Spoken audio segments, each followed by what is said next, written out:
I'll go back to your lecture, and you talked about compassion of recognition, compassion of understanding, compassion of truth. Find it in ourselves first.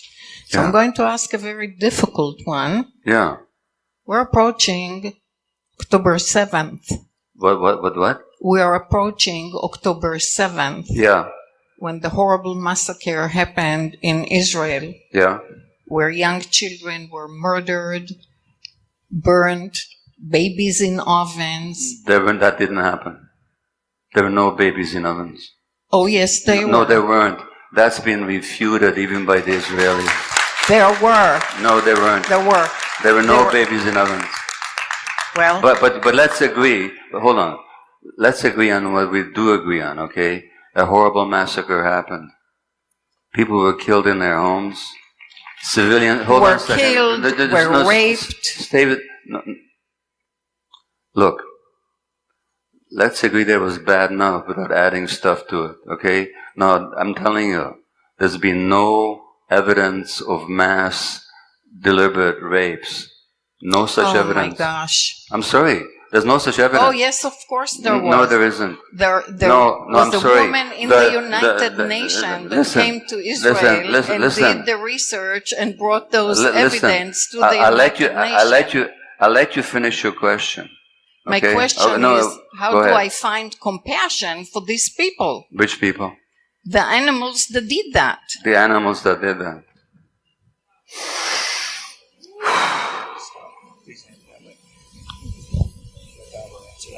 I get your point of view. Okay?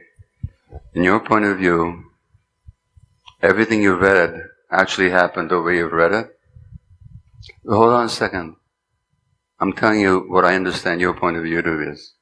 There was mass rapes, children beheaded, put into ovens, so on. Okay, now, objectively, I'm telling you, I looked at all the evidence I could.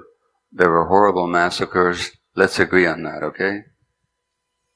There were hostages, including young children and elderly people, civilians that should never have been captured, that were taken into captivity. Let's agree on that, okay?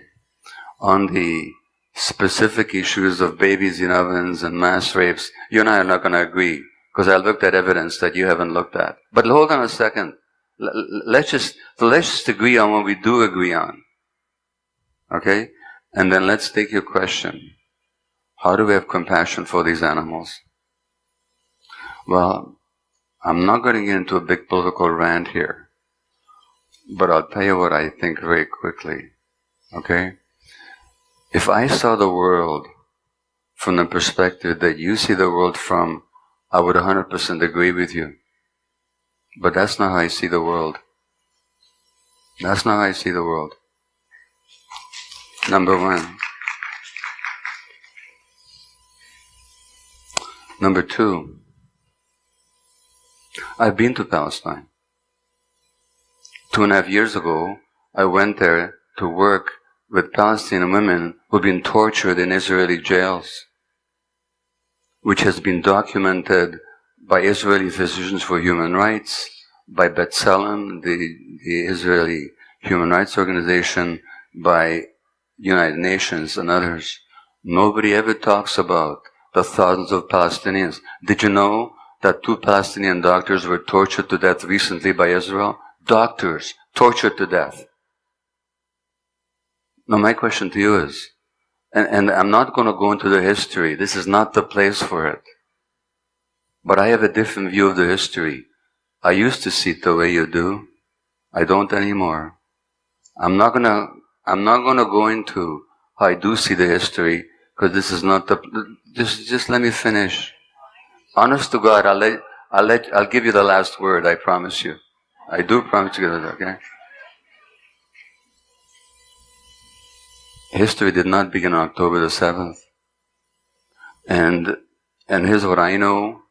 Most of my fellow Jews, now in Canada, you know, I mentioned the residential schools.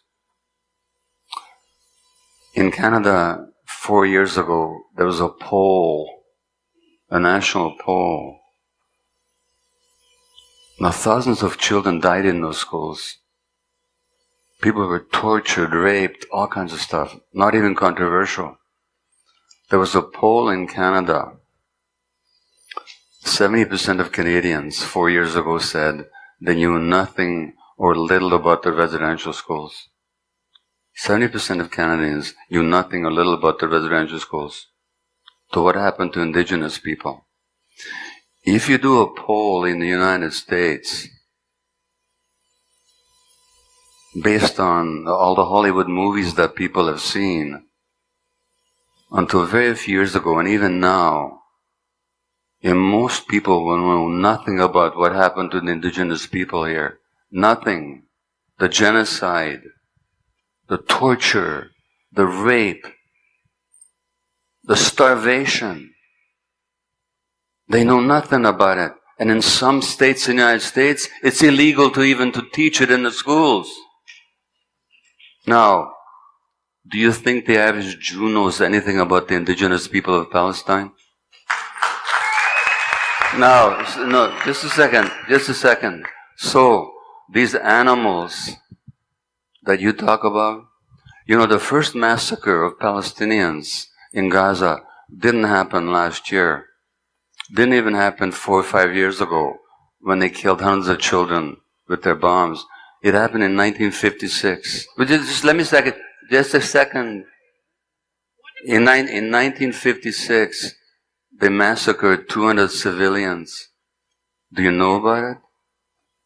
Do you know about it? You've never heard of it. Of course you haven't heard of it. That's why you can call them animals. Otherwise, you'd see them like human beings like the rest of us. Anyway, I'm done. Go ahead. Yeah. So human beings can murder and rape and maim and cut breasts of women. That's okay? No, it's not okay. Well, that's the message you're giving. Did I say it was okay? That's the message you're giving. That's the claps Okay. I'm hearing. How many of you heard me say that it's okay to rape and kill people? Raise your hands. I will finish with one thing. By the way, there is a Nova. By the way, how do you feel about the rapes of Palestinian women by the Israeli army in 1948? That's a false. No, it's not. Yes, it is. No, it's not. Yes, it is. You know what? You want to believe me? Read the Israeli historians. Well, I can give you the names. Our opinions. I lived it. No, I can give you. I lived it. I lived in Ashkelon. I can give you the names Let me tell you one thing. In the United States, we teach kids. I'm sorry. You will let me finish. In the United States, we teach kids how to be in fire alarm. Okay, I'm done. This is what happens, people, is you and I don't live in the same world. But let me tell you one thing. This is not about you and I, okay? There was a Jewish survivor of the Holocaust called Edith Egger. Have you ever heard of her? Okay, she's a therapist here in California. She was on the same train to Auschwitz as my grandparents. Okay, okay, I'm telling you something now, okay? I'm not debating with you anymore. You and I don't live in the same world. We don't. You're a good person, good heart. We don't live in the same world. Just let me finish. Edith was on the same train to Auschwitz as my grandparents. Her parents were on the same train. My grandparents didn't survive. Her parents didn't survive either. She did. And at some point in her book called The Choice, which is worth reading, she goes back to Berghof, I think, which is Hitler's lair in the Bavarian Alps. And she goes back there to forgive Hitler. Okay? And she says, not because it's okay what Hitler did, but because I didn't want to keep him imprisoned in my heart anymore. So I'm not here to preach forgiveness, but I'm telling you, that place where we call other people animals, if you want to live there, that's your choice. I don't want to live there. I want to understand people. I want to understand what happened to them. I want to know why they behaved the way they behaved.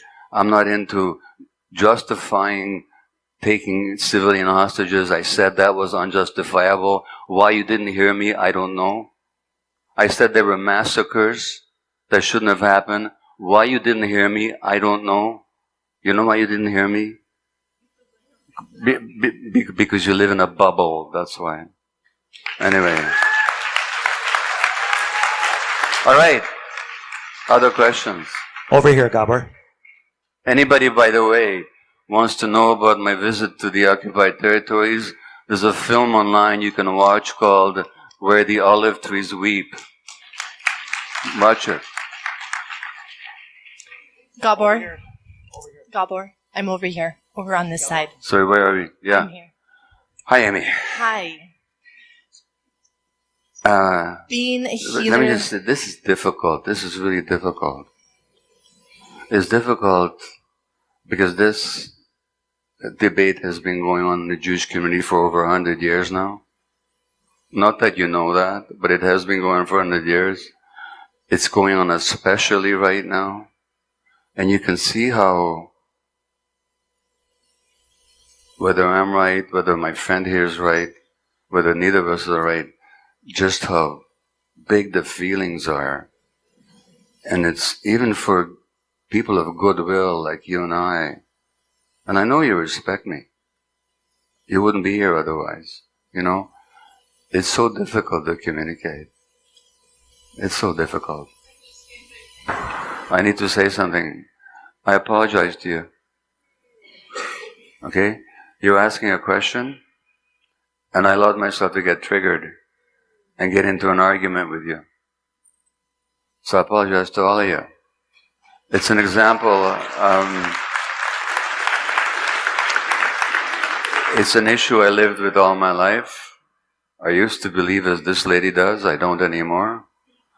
But I have tremendously strong feelings about it. No, excuse me. Let me just talk now. Okay, now.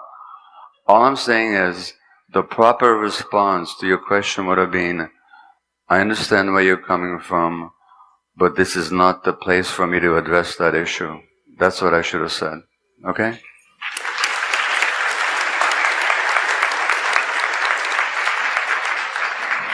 And